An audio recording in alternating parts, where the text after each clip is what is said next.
Hi, I'm Tom Sego, co-founder and CEO of Blastway, and I'd like to share with you my reflections about 2021 as I look forward to 2022. When 2021 started, I thought, as many did, that this horrible COVID-19 nightmare would be in the rearview mirror with the wide deployment of vaccines. We would get back to some normal order.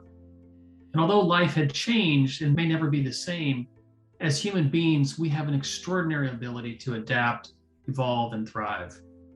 At Blastway, we look forward to a new year, satisfying the emerging demand for network security services that cloaks critical assets, isolates and prevents the spread of malware, and doesn't require annoying usernames and passwords.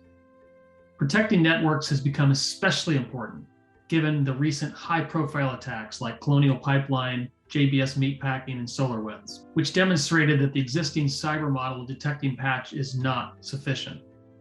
We are steadfast in our efforts to bring a modern approach using first principles to an old problem that's just not going away and seems to be getting worse. So at Blastway, we continue to be rooted in our commitment to prove that prevention is possible. And companies need a solution like ours that actually prevents or mitigates attacks instead of just triaging them after the fact. But sadly, many don't believe such a solution is possible. We remain relentlessly optimistic, and we strive for the best and do not tire from the journey to accomplish our goal, which is to protect the world's networks from both inadvertent and intentional threats through zero trust. So we've accomplished so much with an experienced and lean team, and I'm very proud of these accomplishments and growth, and wanted to share some of the accomplishments that we achieved in 2021, as well as lessons learned and our goals for 2022.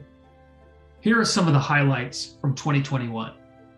We secured a leading engineering and construction company in Korea. We secured a nonprofit organization in the Middle East whose mission is to make the world's information clearer and easier to use. We provided a successful proof of concept to a US company that delivers mission-critical development and solves maintenance problems.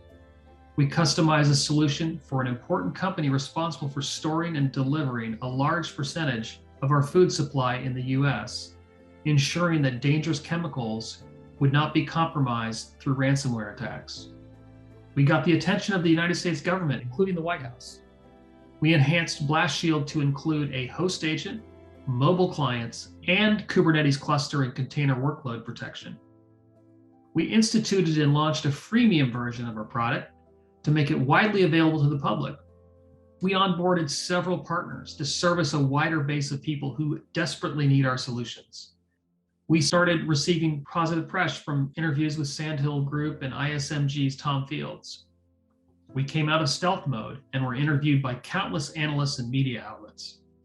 As a result of the interviews, we were featured in Converge Network Digest with Jim Carroll, Light Reading with Kelsey Zeezer, and Security Boulevard with Mike Vizard. And we expect more coverage over the next few weeks. We also secured A2I, which is an artificial intelligence company that helps optimize fuel pricing. They were extremely happy with our solution and surprised by the ease of use. We entered into several strategic arrangements with companies in the fields of energy, robotics, healthcare, and drone technology. And we're working with one of the most premier respected hackers in the world who deeply believes in our product and will be telling her entire community about it. And finally, a leading research organization did an in-depth dive into our product, and they came up with no real weaknesses or vulnerabilities after months of pen testing. Now, in terms of the lessons learned, CISOs and CIOs have been jaded by the undelivered, fantastical claims made by many startups and cybersecurity companies over the past few years. The organizations that adopted Blast Shield most readily were technology leaders who were absolutely not satisfied with the status quo. This was especially true if they were worried about the security of VPN, TeamViewer, RDP, or other legacy management solutions for remote access.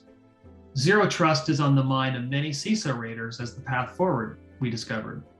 CEOs and boards of directors increasingly feel the need to better monitor and manage cyber risk. Unfortunately, this has mostly taken the form of reporting and analytics instead of prevention solutions. So now for our major goals in 2022, which are pretty short and sweet. We want to increase the awareness and reignite hope that cyber attack prevention is possible. We want to enhance our product to meet the current and future needs of cloud-native development, as well as work from home and legacy protection. And finally, our primary goal, which I stated earlier, is to protect networks from inadvertent and intentional threats through zero trust. I am an optimist. I believe that we are poised to help customers cloak their critical assets, isolate and prevent the spread of malware, and eliminate those annoying usernames and passwords, and still enforce 100% MFA compliance. On behalf of the BlastWave team, I wish everyone a healthy and successful 2022.